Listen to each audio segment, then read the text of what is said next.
Welcome back. मैं love कैसा है आपका एक बार फिर स्वागत करता हूं आपके अपने यूट्यूब चैनल पर।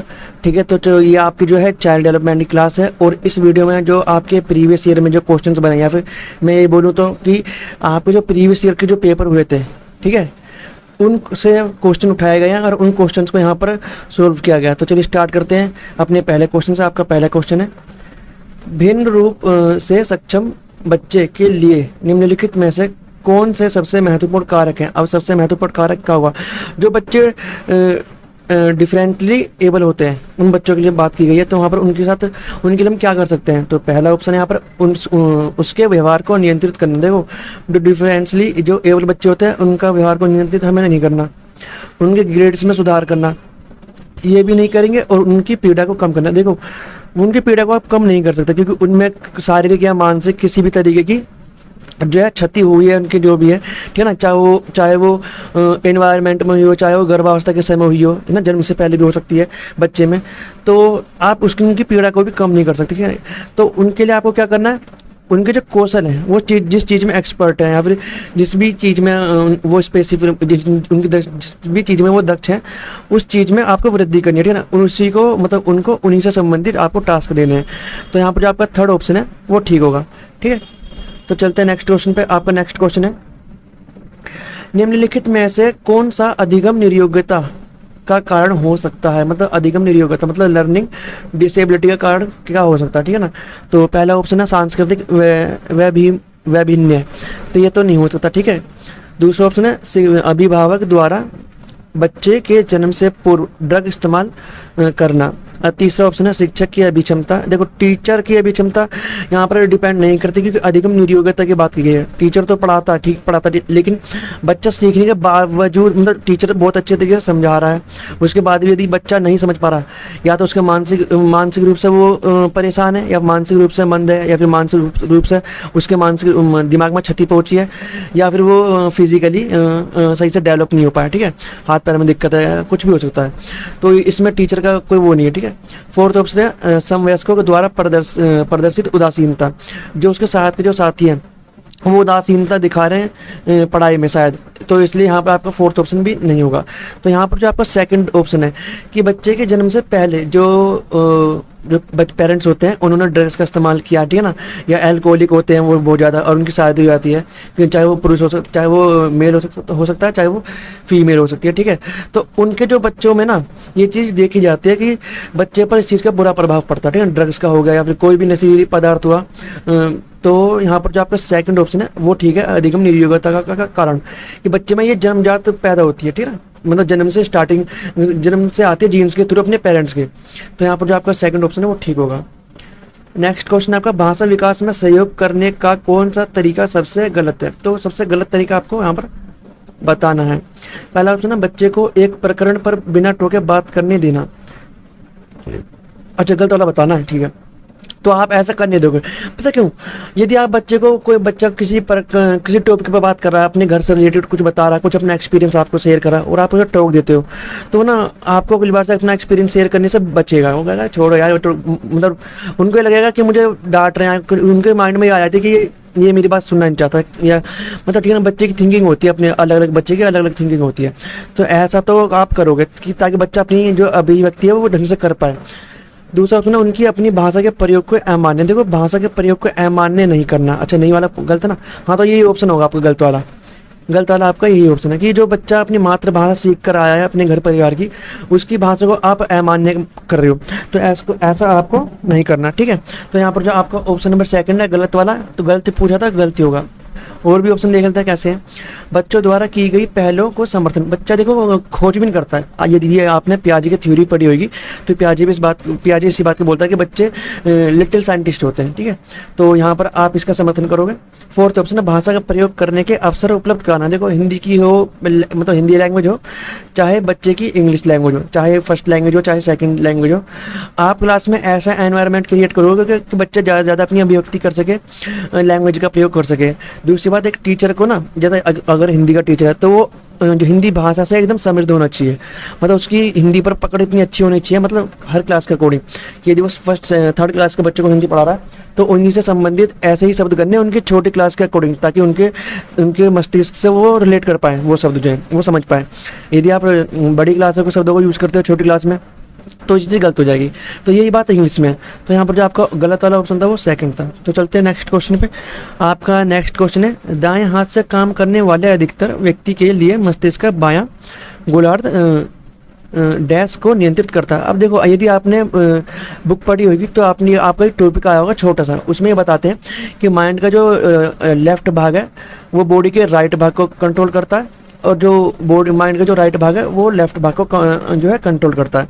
ठीक है, यदि आप यदि आप अपने राइट हैंड को यूज़ कर रहे हो तो ये आपके राइट माइंड का मतलब जो ये राइट हैंड को कंट्रोल करना ये लेफ्ट माइंड के थ्रू हो रहा है।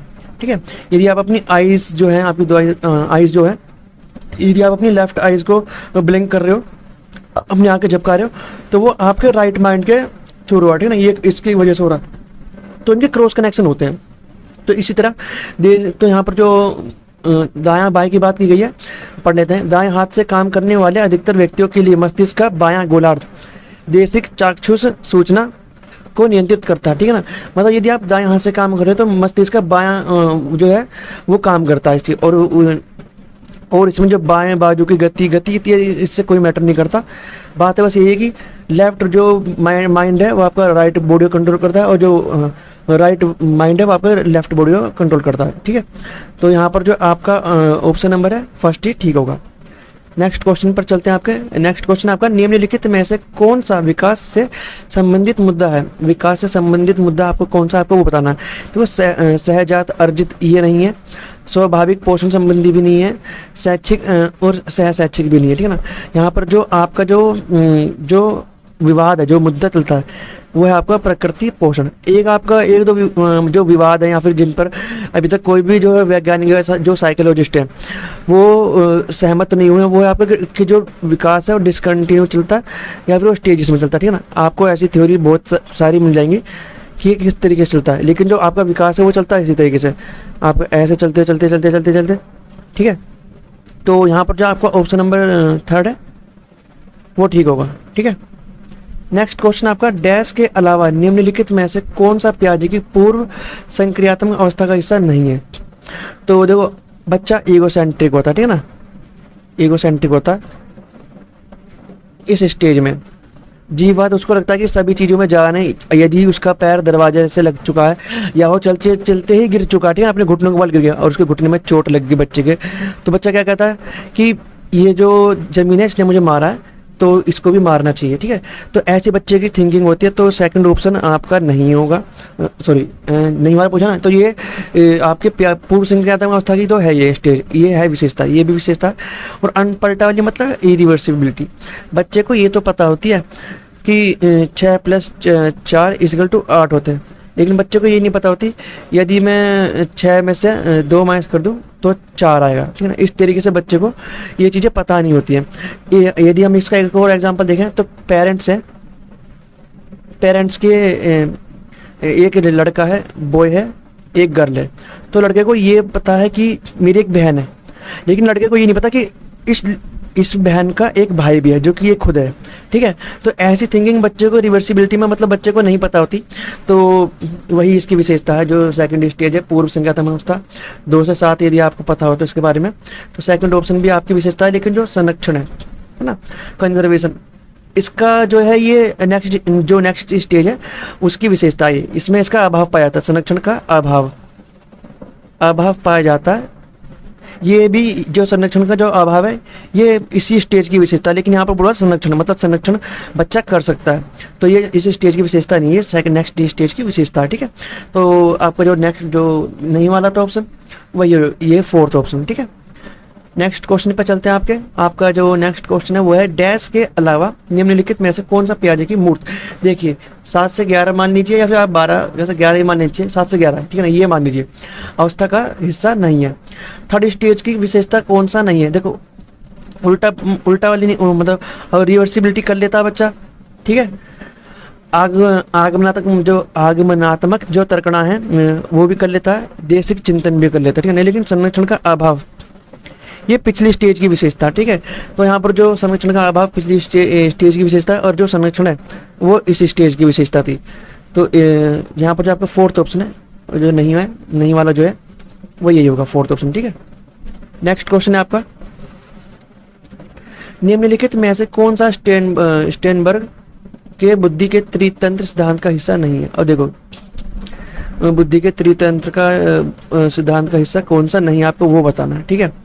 तो पहला ऑप्शन आपका विश्लेषणात्मक बुद्धि, दूसरी है व्यवहारिक, और तीसरी है देशिक, और चौथी है सर्जनात्मक। तो यहाँ पर जो आपका ऑप्शन नंबर है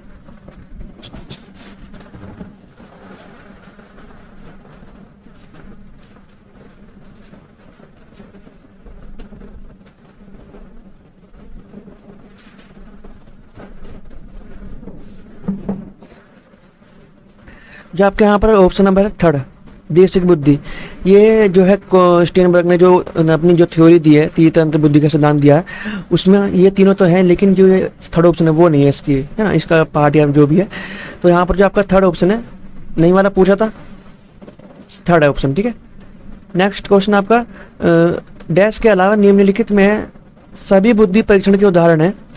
तो ठीक है, अच्छा एक के अलावा कौन सा है वो, जिसको नहीं है, स्टैनफोर्ड बिने। देखो बिने ने इंटेलिजेंस का दिया था, ठीक है, वेस्ले बिने इंटेलिजेंट का है, बेले स्केल भी है, लेकिन रोसार्स जो है परीक्षण ये आपका पर्सनैलिटी से रिलेटेड ना, पर्सनैलिटी का आकलन करने के लिए रोसार्स जो परीक्षण किया जाता है, इसमें कार्ड्स होते हैं, ठीक है, कार्ड्स होते हैं, और उन कार्ड्स के जो व्याख्या कर, मतलब सामने जो व्याख्या बच्चा जिसका हम पर्सनैलिटी का टेस्ट कर रहे हैं, वो इन कार्ड्स की अपने अकॉर्डिंग व्याख्या करता है, और जो उनकी व्याख्या करता है या बताता है, फिर कार्ड्स को चुनता है, उसके अकॉर्डिंगली उसकी पर्सनैलिटी के बारे में बताया जाता है कि इसकी पर्सनैलिटी ये इस तरीके की, ठीक है। पर्सनैलिटी टॉपिक आपका बहुत ज़्यादा इंपॉर्टेंट है यदि आप देखते हैं तो, ठीक है। उसमें भी बहुत सारी आपकी जो थ्योरी दे रखी है कि इस व्यक्ति ने पर्सनैलिटी को इतने तरीके से बांटा है, कोई मोटे पतले में बांट रहा है, कोई किसी तरीके से बांट रहा है, ठीक है। तो आपको पता होनी चाहिए इस चीज़ के बारे में। नेक्स्ट क्वेश्चन है आपका, बच्चों की उपलब्धि अभिप्रेरणा को दृढ़ किया जा सकता है। बच्चे की जो उपलब्धि अभिप्रेरणा, ठीक है ना, अचीवमेंट मोटिवेशन, उसको कैसे दृढ़ किया जाता है, उसको कैसे मजबूत किया जा सकता है, फिर आगे बढ़ाया जा सकता है। उन्हें नैतिक कहानी सुनाकर, ठीक है। उनके दूसरा ऑप्शन है उनके निष्पादन पर ध्यान दिए बिना उनकी प्रशंसा करके। थर्ड ऑप्शन है उन्हें संभालने के लिए उत्तरदायित्व देकर। देखो उन्हें संभालने के लिए उत्तरदायित्व देकर ये नहीं होगा आपका। फोर्थ ऑप्शन है उन्हें यह बताकर कि अच्छी नौकरी के लिए केवल अंक ही महत्वपूर्ण है, कॉन्सेप्ट महत्वपूर्ण नहीं है। मतलब जब अंक महत्वपूर्ण है तो ये मैटर नहीं करता कि आपका कॉन्सेप्ट कितना स्ट्रॉन्ग है। तो यहाँ पर फोर्थ ऑप्शन भी नहीं होगा। और आपका जो अच्छी नैतिक कहानी है, इससे तो नैतिकता मोरालिटी डेवलप होगी बच्चे में, तो ये भी नहीं होगा, है ना। तो यहाँ पर जो आपका सेकंड ऑप्शन है उनके निष्पादन पर ध्यान दिए बिना उनकी प्रशंसा करके। देखो ऐसा जो है रिसर्च में निकल कर आया है कि हम बच्चे यदि कोई बच्चा काम कर रहा है, मतलब कोई भी वर्क कर रहा हो, हमें उसको पहले मोटिवेट ही करना है, उसकी प्रशंसा ही करनी है ताकि बच्चा आगे बढ़े। अब यदि आप कह रहे हो कि बच्चे ने गलत किया और आप उसकी फिर भी प्रशंसा कर रहे हो, हम करेंगे ताकि बच्चा उस मोमेंट पर रुके ना, है ना। वो स्टार्टिंग तो पहले स्टार्टिंग तो करे काम को करने की, चाहे वो पढ़ने से रिलेटेड हो चाहे लिखने से रिलेटेड हो। जैसे कोई बच्चा यदि लिखना सीख रहा है और वो डंडे को टेढ़ा काटता है तो हम उसकी प्रशंसा करेंगे, हाँ हाँ बेटा तुमने सही काटा है, इसको थोड़ा सीधा कर। तो थोड़ा ऐसे काटने की कोशिश करेगा, फिर वो एक टाइम आएगा जब वो ऐसा काटना स्टार्ट, ठीक है, और वो एकदम सीधा लिखना स्टार्ट कर देगा, जो वन बनाते हैं हम, ठीक है, इस तरीके से बनाना सीख जाएगा। तो हमें उसे पहले बार में ये नहीं कहना कि गलत बना रहा है तू या टेढ़े पे, नहीं तो भैया वो बनाएगा ही नहीं, ठीक है। हम उसे पहले उसको प्रेरित करना कि वो कुछ लिखे तो सही। इसी तरीके से अल्फ़ाबेट में होता है, यदि कोई बच्चा ABCD लिख रहा है और वो इस तरीके से बना रहा है ए, तो ठीक है कोई दिक्कत नहीं, या फिर इस तरीके से ए बना रहा है कोई दिक्कत नहीं, हम उससे बोलेंगे कि पहले ऐसे बनाओ, मतलब हम उसको थोड़ा लिख के देंगे, या उसको हम ये नहीं कहेंगे कि वो गलत बना रहा है, उसकी हम प्रशंसा करेंगे ताकि बच्चा अगली बार पेन उठाने के लिए आगे बढ़े। यदि हम उसे वर्बली कुछ वाक्य किसी शब्द का उच्चारण करना सिखा रहे हैं तो भी हम उसको ऐसे ही बोलेंगे कि तुम पहले बोलना तो सीखो, ठीक है। हम उसे मना नहीं करेंगे कि तू गलत बोल रहा है। तो यहाँ पर जो सेकंड ऑप्शन आपका वो ठीक होगा। नेक्स्ट क्वेश्चन है आपका, शिक्षार्थी स्वभाव से डैश के लिए अभिप्रेत होते हैं। तो सरल कार्य के लिए अभिप्रेत नहीं होंगे। निरंतर संघर्ष तो यहाँ बात ही नहीं करनी, अभिप्रेत की बात की गई है, ठीक है ना। गलतियों करने के लिए अभिप्रेत होते हैं, गलत होगा। तो यहाँ पर जो सत्ता खोज के लिए भी प्रेरित होते हैं जो बच्चे होते हैं, ठीक है ना। वो नया नया कुछ ना कुछ, आपने देखा होगा 5th क्लास तक के बच्चे कुछ ना कुछ नई नई खोज करते रहते हैं, मतलब खोज मतलब कुछ नया जानते रहते हैं। और जब वो कुछ नया जान लेते हैं, जो आपको तो पता होगा क्योंकि आप बड़े हो, लेकिन बच्चे के अकॉर्डिंग बच्चे को नहीं पता होगा क्योंकि वो छोटा है, ठीक है ना। उसके सामने कोई चीज़ पहली बार आई है तो वो क्या करेगा, उसको आपको बताएगा आगे कि मेरे दोस्त ने तो जैसे आइसक्रीम खाता है बच्चा, तो आइसक्रीम बच्चे ने खाई तो उसके लिए उसको वो तो आइसक्रीम ऐसे खा चुका है, ऐसे लिए आइसक्रीम खाई उसने, ठीक है। लेकिन उसने एक दिन देखा कि हाँ ऐसी आइसक्रीम भी होती है कोन वाली, ठीक है, इस तरीके की आइसक्रीम भी होती है कुछ, तो बताया कि मैंने तो आज ऐसी वाली आइसक्रीम खाई, वो ऐसी थी, उसमें ऐसा था, उसमें डंडी नहीं थी। तो वो ऐसे आपको चीज़ें करके बताएगा, ठीक है। अब क्या कर रहा है वो, नवीन खोजों के लिए अभी प्रेरित होता था। तो मतलब वो है कि कुछ ना कुछ नया जानने की कोशिश करता है कि कुछ ना कुछ नया खोज जानता रहूँ, पहचानता रहूँ। तो यहाँ पर जो आपका सेकंड ऑप्शन है वो ठीक होगा।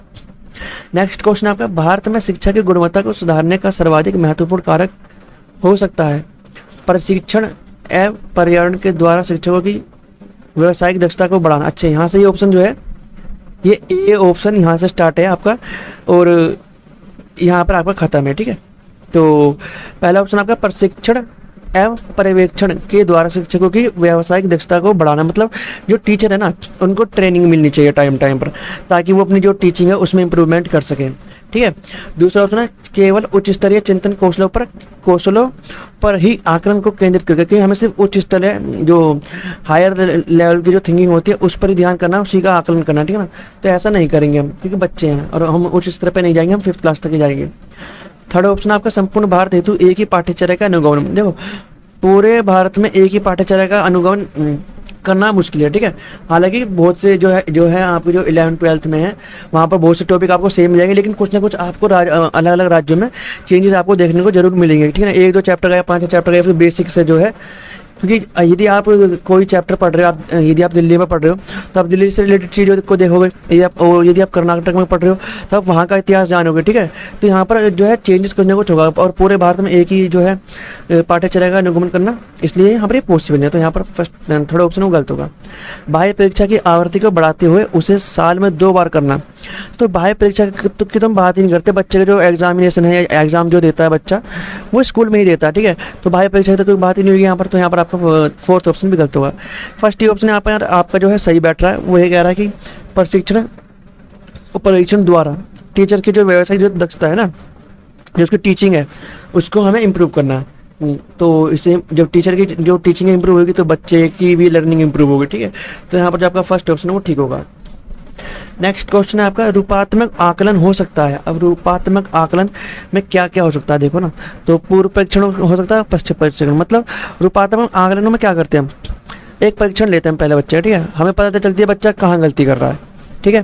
फिर हम उसे सिखाते हैं कि बेटा यहाँ पर गलती तू, हमें तो चल गया पता गलती यहाँ पर कर रहा है बच्चा, तो हम क्या करेंगे, उसे हम बताएंगे कि यहाँ पर गलती नहीं करनी। अब ऐसा तो बोलेंगे नहीं कि नहीं करनी, तो हम उस मेथड का यूज़ करेंगे ताकि उसका कॉन्सेप्ट जो है सही हो सके, ठीक है।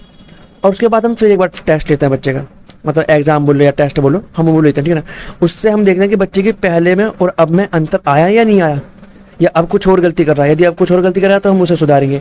तो जो रूपात्मक आकलन है इसमें दोनों चीज़ें आ जाती हैं, पूर्व परीक्षण भी आता है और पश्चात परीक्षण भी आता है। तो आपका यहाँ पर थर्ड ऑप्शन है वो ठीक होगा। नेक्स्ट क्वेश्चन आपका, डैश के अलावा निम्नलिखित श्रेणियाँ जेंडर को प्रभावित करती है। देखो, धर्म जेंडर को प्रभावित करता है, अभिक्षमता जेंडर को प्रभावित करती है और भाषा जेंडर को प्रभावित करती है, ठीक है। लेकिन जो आपकी निर्जातीयता है ये आपकी जो जेंडर को प्रभावित नहीं करती है। ऐसा निर्जातीय होता क्या है, किसी वंश के लोगों को हम उसके वंश से जानते हैं, जैसे कि ये तो इस वंश का है ना, हम मौर्य को जानते हैं इस वंश से, तो जेंडर को प्रभावित करा क्या मौर्य, ये वंश जो है नहीं करेगा, ठीक है। तो इसी तरीके से बहुत सारी चीज़ें और भी है जो निर्जातीय होती है, उसमें बहुत सी चीज़ें आती हैं, ठीक है, जो जेंडर को प्रभावित नहीं करती। इसलिए यहाँ पर जो फर्स्ट ऑप्शन आपका सही होगा, और सब तो जेंडर को प्रभावित करती हैं, तो इन्हें क्रॉस कर देते हैं और जो इनसे पूछा है वो फर्स्ट है, ठीक है।